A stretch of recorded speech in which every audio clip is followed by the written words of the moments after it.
Telangana times న్యూస్కి స్వాగతం. Cantonment ప్రాంతం సంపూర్ణంగా అభివృద్ధి చెందాలంటే రాష్ట్ర ప్రభుత్వం జీహెచ్ఎంసీ మున్సిపల్ కార్పొరేషన్లో విలీనమే ఏకైక మార్గమన్నారు కంటోన్మెంట్ ఎమ్మెల్యే శ్రీ గణేష్. కేంద్ర ప్రభుత్వ కబంధ హస్తాల నుంచి కంటోన్మెంట్ ప్రాంతానికి విముక్తి కల్పించి నామినేటెడ్ వ్యవస్థకు స్వస్తి పలికి కేంద్రంలోని బీజేపీ ప్రభుత్వం వెంటనే కంటోన్మెంట్ బోర్డు విలీన ప్రక్రియను ప్రారంభించాలనే డిమాండ్తో కంటోన్మెంట్ ఎమ్మెల్యే శ్రీ గణేష్ నిన్నటి నుండి రిలే నిరాహార దీక్ష ప్రారంభించారు. మా అక్క చెల్లెలు ఎంత బాధపడుతున్నారు. అన్నానగర్ కావచ్చు, రసూల్పుర కావచ్చు, శ్రీరంగ బస్తీ కావచ్చు, అటువన్నీ పరిష్కారం కావాలంటే భూ బద్దాయింపు చేయాలని 2018లో కూడా నేను నిరాహార దీక్ష చేశా, అనేక పోరాటం చేశా. ఇప్పుడు ప్రతాపన్న దయచేసి మీకు బాధ్యత ఎక్కువ ఉంది, నాతో పాటు నాకన్నా ఎక్కువ ఉంది. మీరు కూడా అందరికీ చెప్పాలి, ఇక్కడి నుంచి గెలిపించింది ఈటల రాజేందర్ గారిని.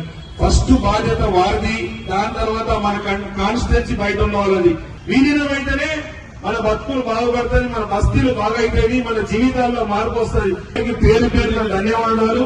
ముఖ్యంగా నేను 1-2 నిమిషాలమ్మా, ఎలక్షన్ అనేది చాలా అవసరం. ఎలక్షన్ ఉంటే మీ వార్డు 2 నుంచి వచ్చారు, వార్డు 7 నుంచి వచ్చారు. 7 అయినా ఉంటే ఆయన మీరు చెప్పగానే బోర్డు ఏదో మాట్లాడి పనిచేస్తుంది.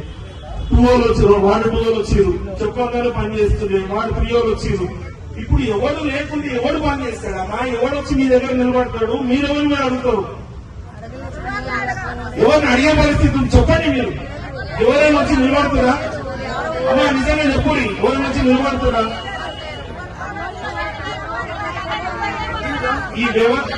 ఈ వ్యవస్థ మొత్తం కుంటిపడ్డది. ఈ వ్యవస్థ బాగుండాలంటే మనమందరం తోడు రావాలి.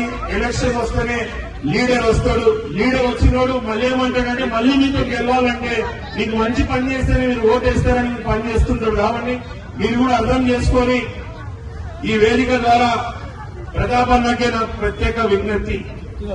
జవాబు కాదన్నా, ఈ తమాషాలు కాదు. ఇన్నట నడిచింది, ఇంకా ఎన్ని రోజులు నడవాలంటే మనం బతికి రేపు పొద్దున మనం మనశ్శాంతిగా పండుకోవాలన్నా కూడా మనకు అన్ని తెలిసి నటించుకొని బతకడం కాదు, జనాల గురించి జీవించడం ముఖ్యం. కాబట్టి జనాల గురించి జీవించాలంటే మీరు కూడా పోరుబాటలు రావాలి, మీరు కూడా ముందు ఉండాలి. అదైతున్నా ఇదైతుందంటే ఎప్పుడు ఏది కాదు. 1000 అడుగులు ముందుకు పోవాలంటే ఫస్ట్ ఒక్క అడుగు వేయాలి. అడుగేసే ముందే మనం భయపడితే ముందాక పోతామా? నేను కూడా 2 సార్లు ఓడిపోయినప్పుడు నేను గెలవననుకుని ఎమ్మెల్యే కాకపోతే నేను సేవ చేయకపోతుంది. మారుతారు, నా గురించి తెలుసుకుంటారు, నాకు ఓటేస్తారు అనుకున్నా.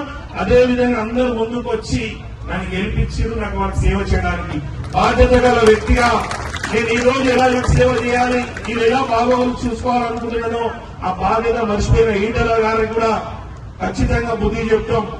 ఆయన రాజు ఆయన రాజు యొక్క పట్టాభిషేకం వేరే వ్యక్తిస్తే మేము చూసుకొని ఉండడానికి ఇది రాజరికంలో ఉన్నామా, ప్రజాస్వామ్యంలో ఉన్నామా, భారతదేశంలో ఉన్నామా అన్ని తెలిసి కూడా అన్న మాట్లాడతారు. నాకు చాలా బాధ అనిపించింది.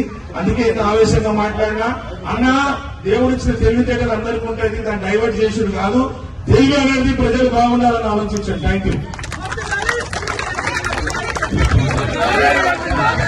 సీనియర్ కాంగ్రెస్ నాయకులు